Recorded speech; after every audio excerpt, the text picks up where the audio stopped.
Olisiko teille hetki aikaa puhua huijarisyndroomasta? Minulla on, joten aion tehdä sen nyt. Ja jos ihan aikana ihmettelette tätä mun asua, niin tää Roomaan biisi on siis Sannin, ja mun mielestä Sanni pukeutuu ihanan värikkäästi, sporttisesti ja persoonallisesti hänen esityksissään, ja otin nyt vähän niin kuin inspiraatio sieltä.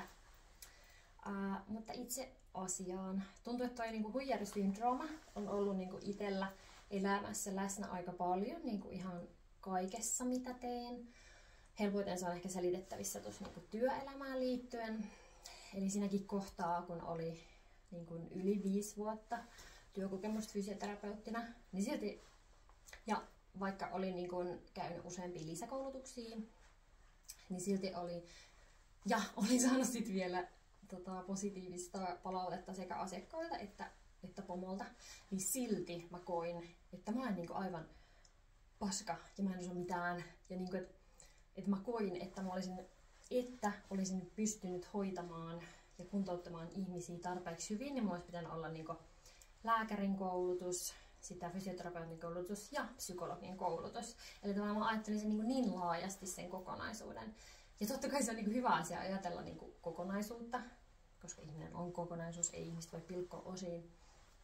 Mutta silti tavallaan asetin itselleni sen riman niin korkealle, että eihän niin kuin kukaan terveydenhuollossa työskentelevä ihminen niin kuin käytännössä pysty siihen.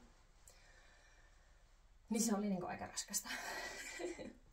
Mutta ja sitten muutenkin semmoinen niin kuin sisäinen puhe ihan kaikessa on niin kuin itsellä ollut niin kuin superkriittistä ja paljon tosi ilkeetä. Mä en ikinä puhuisi kenellekään sillä tavalla, kuin mitä on niin kuin itse itselleni puhunut sisäisesti. Ja jostain mä luinkin, että naisilla ja tytöillä, jos on semmoista niin kuin patoutunutta aggressioa, mitä ei ole niin kuin syystä tai toisesta pystynyt niin kuin purkamaan, niin sitten se kääntyy just itseään vastaan. Että se voi näkyä niin kuin itsetuhoisuutena tai syömishäiriönä, paniikkikohtauksena, ahdistuksena, you name it, mitä näitä kaikkia on. Että sitten taas ehkä niin kuin miehillä se voi näkyä enemmän silleen niin kuin muihin kohdistuvana aggressiona. Mut joo, onneksi on ollut tää terapiaprosessi itsellä niin kuin useamman vuoden jo käynnissä, niin on oppinut siitä niin kuin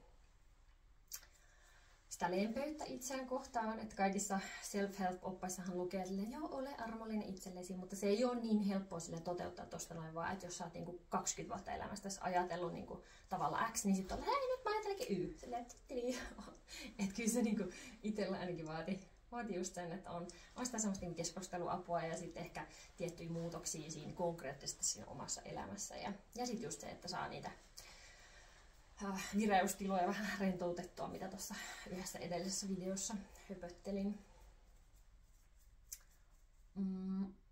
Tässä biisissä puhutaan niinku just sen itse vihan lisäksi niinku suorittamisesta. Niin itsellä kyllä elämä on ollut aikamoista suorittamista niinku tietyssä vaiheessa tai niinku aikaisemmin.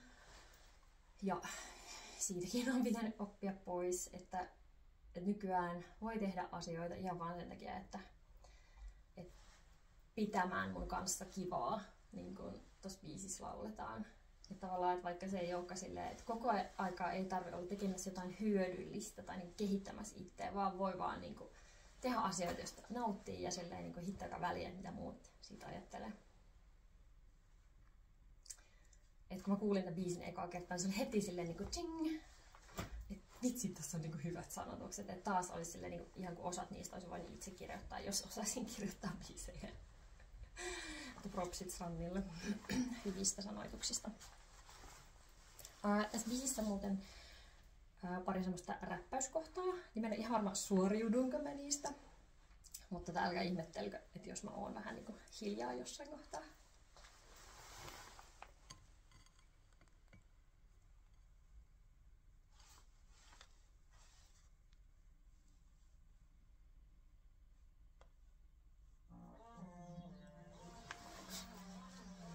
Jos koittaa, voi voittaa, mut riski hävitä on suurempi.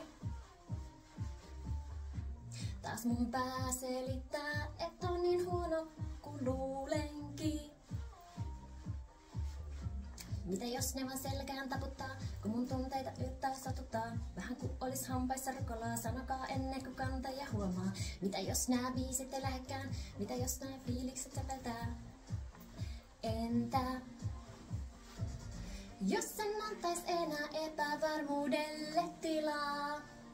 Tulin pitämään mun kanssa kivaa, vaikka tiedän, et kaikki tiet vie vaan huijarisyndroomaan. Jos en antais enää lupaa tähän itse vihaan, jotain tuloksia aina tivaan, vaikka tiedän, et kaikki tiet vie vaan huijarisyndroomaan.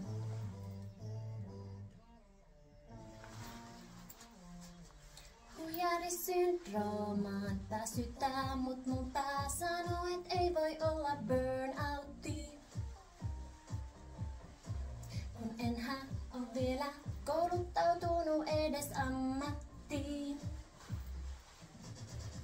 Kun tuun illalla makkarin pimeään, sydän rinnassa hakkani tiheään. Kännykkä nappaa kun itsestään. Että kuulemme paskakin parempaa. Se sitten sitä älä minua. Jos en antais enää epävarmuudelle tilaa, tulin pitämään mun kanssa kivaa, vaikka tiedän, et kaikki teet vie vaan huijarisyndroomaan. Jos en antais enää lupaa tähän itse vihaan, jotain tuloksia aina tivaan, vaikka tiedän, et kaikki teet vie vaan huijarisyndroomaan, roomaan.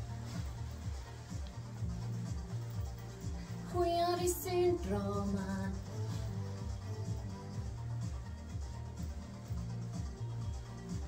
Huijarisyndroomaan. Jos en antais enää epävarmuudelle tilaa, tulin pitämään mun kanssa kivaa, vaikka tiedän, et kaikki tiet vie vaan huijarisyndroomaan.